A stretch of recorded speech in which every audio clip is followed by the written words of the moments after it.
अगर आप राजस्थान में कहीं भी जमीन या प्लॉट खरीद रहे हैं तो ये खबर विशेषकर आप लोगों के लिए है। क्योंकि अक्सर देखा जाता है कि लोग जमीन खरीद लेते हैं, प्लॉट खरीद लेते हैं, लेकिन उसके बाद में विवाद उत्पन्न हो जाते हैं। अब राजस्थान सरकार कानूनी प्रक्रिया को देखते हुए रजिस्ट्री करने की कानूनी प्रक्रिया को काफी हद तक ऑनलाइन कर दिया है। नमस्कार, मैं आपके साथ ओम प्रकाश चौधरी और आप बने हुए हैं न्यूज पिंच पत्रिका पर। अगर आप राजस्थान में जमीन, प्लॉट, मकान या फ्लैट खरीदने की योजना बना रहे हैं तो ये खबर आपके लिए बेहद महत्वपूर्ण है। कई लोग लाखों रुपए खर्च कर संपत्ति खरीद लेते हैं, लेकिन रजिस्ट्री की प्रक्रिया और कानूनी नियमों की पूरी जानकारी नहीं होने के कारण बाद में परेशानी का सामना करना पड़ता है। राज्य सरकार ने संपत्ति की रजिस्ट्री प्रक्रिया को काफी हद तक ऑनलाइन कर दिया है। अब घर बैठे संपत्ति का मूल्यांकन, स्टाम्प ड्यूटी का भुगतान और आवेदन जैसी कई प्रक्रियाएं पूरी की जा सकती हैं। हालांकि अंतिम सत्यापन और पंजीकरण के लिए सब रजिस्ट्रार कार्यालय जाना अब भी अनिवार्य है। राजस्थान में किसी भी संपत्ति का कानूनी स्वामित्व तभी माना जाता है जब उसकी विधिवत रजिस्ट्री हो जाए।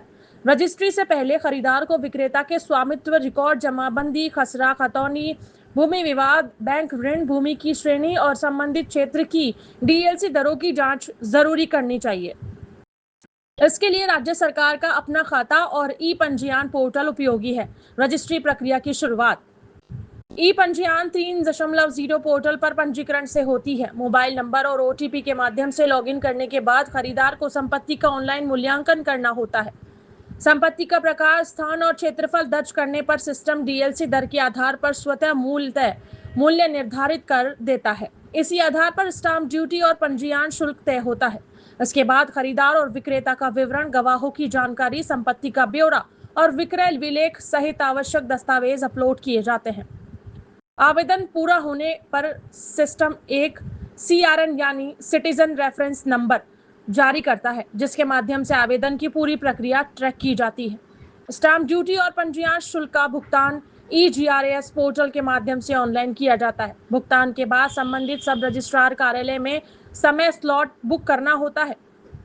निर्धारित तिथि पर खरीदार, विक्रेता और गवाहों को मूल दस्तावेजों के साथ कार्यालय पहुंचना अनिवार्य है। सब रजिस्ट्रार कार्यालय में दस्तावेजों का सत्यापन किया जाता है। इसके बाद सभी पक्षकारों की फोटो, बायोमेट्रिक और हस्ताक्षर लिए जाते हैं। सभी औपचारिकताएं पूरी होने के बाद दस्तावेज का आधिकारिक पंजीकरण किया जाता है और रजिस्ट्री पूर्ण होने की सूचना एसएमएस के माध्यम से भेज दी जाती है। विशेषज्ञों का कहना है कि रजिस्ट्री के बाद केवल दस्तावेज प्राप्त करना ही पर्याप्त नहीं, खरीदार को तुरंत नामांतरण यानी म्यूटेशन भी करवाना चाहिए, ताकि राजस्व रिकॉर्ड में उसका नाम दर्ज हो सके। साथ ही नई जमाबंदी की प्रति प्राप्त करना भी जरूरी है, जिससे संपत्ति पर कानूनी अधिकार और अधिक मजबूत हो जाता है।